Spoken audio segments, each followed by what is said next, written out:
नमस्कार मु सत्यम स्वयं समस्त स्वागत करुच्ची मो चैनल को जार नाम हूँ साहित्य सिंधु एसबी ट्यूटोरियल। तो आज आम +2 सेकेंड ईयर जो ऑप्शनल ओडिया रही विषय आम आलोचना करवा जे सरह सुंदरी। तो से सरह सुंदरी विषय अलरेडी आलोचना कराई चैनल रे। तो से सरह सुंदरी विषय आम आज 2 नंबर और 3 नंबर विशिष्ट प्रश्नावली उत्तर सह आलोचना करवा। पे आगक एग्जाम रही तो से उत्तर सह आलोचना कराई। पे लंग क्वेश्चन चाहिए आलोचना करने उत्तर सह मत कमेंट बॉक्स में जनातु। तो चलते भिडियो आरंभ करवा। जो मैंने नुआ अच्छे निहाती चैनल को लाइक शेयर सब्सक्राइब करूँ ये नुआ नुआ भिडियो। तो प्रथम आम देखा ग विभाग कौन रही क्षुद्र उत्तरमूलक 2 नंबर विशिष्ट प्रश्न 2टी वाक्य उत्तर लेख लेखा और लेखक 1 नंबर उत्तर 1 नंबर। समस्ते लेखा और लेखक परिचय देवे जहाँ कंपलसरी 1 मार्क मिल नचेत कटिज। तो प्रथम प्रश्न रही सरह सुंदरी केतेबेले केउंठे आसी मिला। लेखा सरह सुंदरी लेखक होती अच्युतानंद दास। सठिक उत्तर हम द्वितीय सरह सुंदरी रात्रि 2 घड़ी नंदर मंदिर आसी पहुँचला अर्थात नंदक घरे आसी पहुँचला केतेबेले राति 2 घड़ी। नेक्स्ट सरह सुंदरी देखा किपरि थिला लेखा और लेखक परिचय देवे। सरह सुंदरी देखा तनु श्यामल और मतुआला बयस थिला। पिला माने जदि विषय बुझी ना चैनल जाई विषय बुझीपारे। सरह सुंदरी हस्तरे कि अलंकार परिधान करथिला। सरह सुंदरी हस्तरे विदम मुदी कंकण और हाथरे कौन सुवर्ण बाही परिधान करथिला। नेक्स्ट देखिए सरह सुंदरी क्यों रसरे गुणग्राही थिला। सरह सुंदरी नवरसर गुणग्राही थिला। नेक्स्ट देखिए सरह सुंदरी कि विद्या जानी थिला। सरह सुंदरी थंबन मोहन बस्य उच्चाटन आदि जानी थिला। नेक्स्ट देखिए सरह सुंदरी कहार प्रिय थिला। सरह सुंदरी समस्त नर नारी मानकर प्रिय थिला।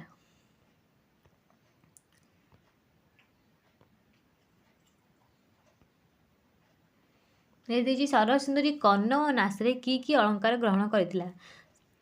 सरह सुंदरी कर्ण तड़की और नाकरे नाकना अलंकार ग्रहण करथिला।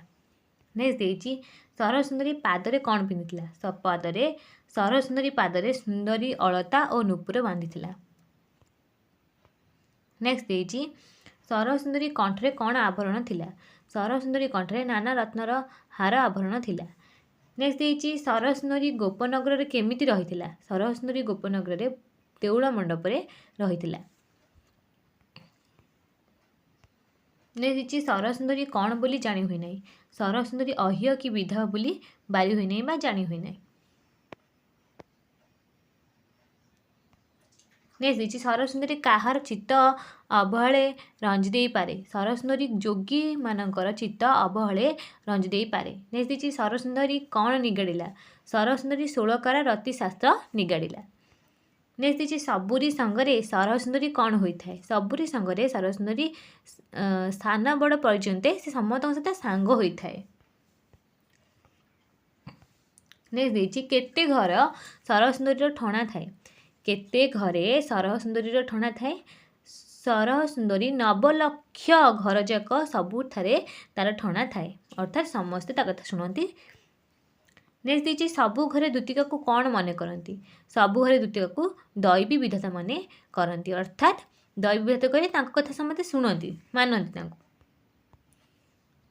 नेक्स्ट देखिए एका द्वितिका कौन करें। एका द्वितिका 10 दिग मोही पारे। द्वितिकार बाणी किए सबू लंघी पारती नहीं। द्वितिकार बाणी केही लंघी पारती नहीं समस्ते कथा शुणती। नेक्स्ट देखिए देवहरि किपरि पहुड़ी थिले। देवहरि चित होई पहुड़ुथिले अर्थात शोइथिले।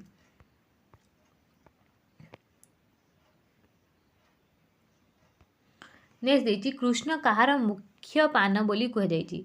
कृष्ण देवाधि देवंकर मुख्य पान बोली कहुଯାଇଛି। नहीं देखिए किए किपरि भगवानकर भेट पाइले।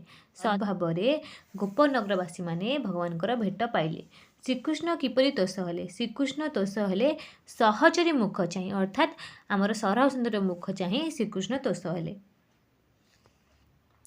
नेक्स्ट देखिए कृष्ण को श्रीकृष्ण को चाहि द्वितीय आनंद होई कौन कहला। श्रीकृष्ण को चाहि द्वितीय निस्तरिली बोली कहला। श्रीकृष्ण को कि पुरुष बोली द्वितीय कही। कृष्ण को निराकार पुरुष बोली द्वितीय कही। इतना 2 नंबर विशिष्ट। आम देखिए 3 नंबर विशिष्ट प्रश्नावली कौन रही। अति दीर्घ उत्तरमूलक 3 नंबर विशिष्ट प्रश्न 30 शब्द उत्तर लेख लेखा और लेखक 1 नंबर उत्तर 2 नंबर।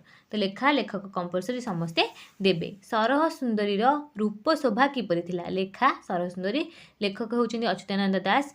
ସଠିକ୍ ଉତ୍ତର ହେବ ସରହ ସୁନ୍ଦରୀର ରୂପର ଶୋଭା ମତୁଆଲା, ତାର ତନୁର ବର୍ଣ୍ଣ ହେଉଛି ଶ୍ୟାମଳ, ଦନ୍ତ ବିହୀନ ମୁଖ ଓ ଧଳା ଲମ୍ବା କେଶ, ବିଦମୁଦି କଙ୍କଣ ହସ୍ତରେ ସୁବର୍ଣ୍ଣ ବାହି ପିନ୍ଧିଛି, ସେ ବଡ଼ ଚାତୁରୀ ନାଗରୀ ଏବଂ ସେ ନବରସର ଗୁଣଗ୍ରାହୀ।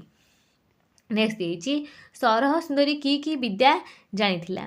ସରହ ସୁନ୍ଦରୀ ଦୂତି ଭାବରେ ପରିଚିତ, ତାର ତନୁ ରଙ୍ଗ ଶ୍ୟାମଳ, ତାର ଦାନ୍ତବିହୀନ ପାଟି, ଧଳା ପାଚିଲା ମୁଣ୍ଡର ବାଳ, ସେ ଥମ୍ବନ ମୋହନ ବଶ୍ୟ ଉଚ୍ଚାଟନ ଆଦି ବିଦ୍ୟା ଜାଣିଥିଲା। ଲେଖକ ଲେଖା ପରିଚୟ ଦେବେ। ନେକ୍ସଟ ଦେଇଛି ସରହ ସୁନ୍ଦରୀ ଜୀବନର କେଉଁ କେଉଁ କଥାମାନ କାହାରିକୁ ଜଣା ନାହିଁ। ଲେଖା ସରହ ସୁନ୍ଦରୀ, ଲେଖକ ହେଉଛନ୍ତି ଅଚ୍ୟୁତାନନ୍ଦ ଦାସ।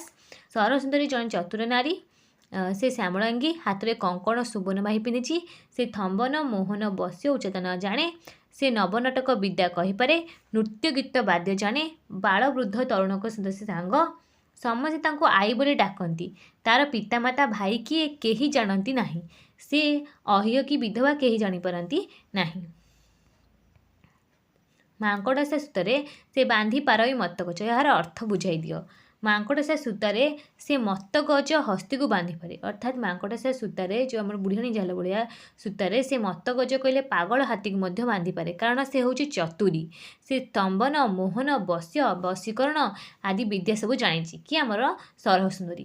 ସେ ନବନାଟକ ବିଦ୍ୟା ଜାଣେ, ସେ ଢଗଢମାଳି ଜାଣେ, ସେ ଚତୁରୀ ହେତୁ ମତ୍ତଗଜ ବା ପାଗଳ ହାତୀକୁ ବୁଦ୍ଧିର ସୂତାରେ ସେ ବାନ୍ଧିପାରେ। ନେକ୍ସଟ ଦେଇଛି ସେ କାହାକୁ କିପରି ରଞ୍ଚିପାରେ ଓ କାହାକୁ କିପରି ଭାଞ୍ଜିପାରେ, ସୂଚାଇ ଦିଅ। ସରହ ସୁନ୍ଦରୀ ବଡ଼ ଚତୁରୀ, ସେ ଶ୍ୟାମଳାଙ୍ଗୀ, ସେ ନବରସରେ ପରିପୂର୍ଣ୍ଣ, ସେ ନବନାଟକ ବିଦ୍ୟମାନ ଜାଣେ, ସେ ଯୋଗୀମାନଙ୍କର ଚିତ୍ତକୁ ରଞ୍ଚିପାରେ ଏବଂ ଭଗବତ ବ୍ରହ୍ମଚାରୀଙ୍କର ଲୟକୁ ଅବହେଳାକ୍ରମେ ଭାଙ୍ଗି ଦେଇପାରେ। ନେକ୍ସଟ ଦେଇଛି ଗୋବିନ୍ଦର ମଧ୍ୟସ୍ଥକୁ ସେ ଗୋପପୁରରେ ରହି ଏହାର ଅର୍ଥ ପ୍ରକାଶ କର। ଦ୍ୱିତୀୟ ସରହ ସୁନ୍ଦରୀ ନାଟ୍ୟ ଗୀତରେ ସଙ୍ଗୀତରେ ପ୍ରବୀଣା, ସେ ଭୂତ ଭବିଷ୍ୟତ ଜାଣେ, ସେ ବୟସରେ ବୃଦ୍ଧା କିନ୍ତୁ ଶରୀରରେ ଯୁବତୀ, ସେ ଗୋବିନ୍ଦଙ୍କର ପ୍ରେମ ନୀଳାରେ ଗୋପପୁରରେ ମଧ୍ୟସ୍ଥତା କରେ। ଦେଇଛି କ'ଣ ନା କୃଷ୍ଣଙ୍କୁ ଗୋପୀମାନେ ବେଢ଼ି ରହିଥିବା ଦୃଶ୍ୟକୁ କବି କିପରି ବର୍ଣ୍ଣନା କରିଛନ୍ତି। କୃଷ୍ଣଙ୍କୁ ଗୋପୀମାନେ ବେଢ଼ି ରହିଥାନ୍ତି, ଚନ୍ଦ୍ରକୁ ଆବୋରି ନକ୍ଷତ୍ରମାନେ ଥିବା ପରି କୃଷ୍ଣଙ୍କୁ ଗୋପୀମାନେ ସେହିପରି ବେଢ଼ି ରହିଛନ୍ତି, ପଦ୍ମବନରେ ରାଜହଂସ ପରି ଦୃଶ୍ୟ ହେଉଛନ୍ତି। ନେକ୍ସଟ ଦେଇଛି ନିଦ୍ରାଗତ କୃଷ୍ଣ କିପରି ଶୋଭା ପାଉଛନ୍ତି। ନିଦ୍ରାଗତ କୃଷ୍ଣ ଜାଜୁଲ୍ୟମାନ ଦେଖାଯାଉଛନ୍ତି, ସ୍ୱର୍ଗୀୟ ମର୍ତ୍ତ୍ୟ ପାତାଳରେ ଏପରି ଶୋଭା ନାହିଁ, ସେ ଉଦିତ ସୂର୍ଯ୍ୟ ପରି ଦେଖାଯାଉଛନ୍ତି, ଅଶେଷ କୋଟି କନ୍ଦର୍ପର ଲାବଣ୍ୟ ଧାରଣ କରିଥାନ୍ତି।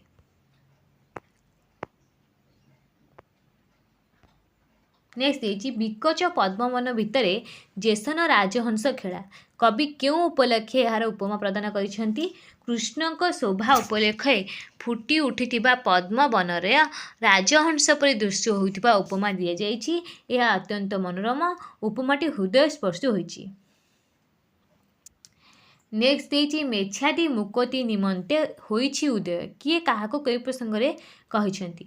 ସରହ ସୁନ୍ଦରୀ କୃଷ୍ଣଙ୍କୁ ଦର୍ଶନ କଲା ପରେ ବିମୋହିତ ହୋଇପଡ଼ିଛି, ବ୍ରହ୍ମା ଇନ୍ଦ୍ର ଶିବ ଯାହାଙ୍କର ପାଦପୂଜା କରିବା ପାଇଁ ପାଇନାହାନ୍ତି, ସେହି ନିରାକାର ପୁରୁଷ ଅବତରିତ ହୋଇଛନ୍ତି, ମ୍ଲେଚ୍ଛାଦି ମୁକ୍ତି ନିମନ୍ତେ ଜନ୍ମ ହୋଇଛନ୍ତି ବୋଲି ସରହ ସୁନ୍ଦରୀ କହିଛନ୍ତି, ପାପୀମାନଙ୍କର ମୁକ୍ତି ନିମନ୍ତେ। ତ ଏଇ ଥିଲା ଆମର ସରହ ସୁନ୍ଦରୀର 2 ନମ୍ବର 3 ନମ୍ବର ବିଶିଷ୍ଟ ସମସ୍ତ ପ୍ରଶ୍ନବଳୀ। ଆମେ ନେକ୍ସଟ ଭିଡ଼ିଓରେ ଅନ୍ୟାନ୍ୟ ସମସ୍ତ ବିଷୟ long question answer short question answer ଦେଖିବା। ତ ନିହାତି ଏବେ ଚ୍ୟାନେଲକୁ ସବସ୍କ୍ରାଇବ୍ କରି ରଖନ୍ତୁ। ଆଜି ଭିଡ଼ିଓଟି ରଖୁଛି, ନମସ୍କାର।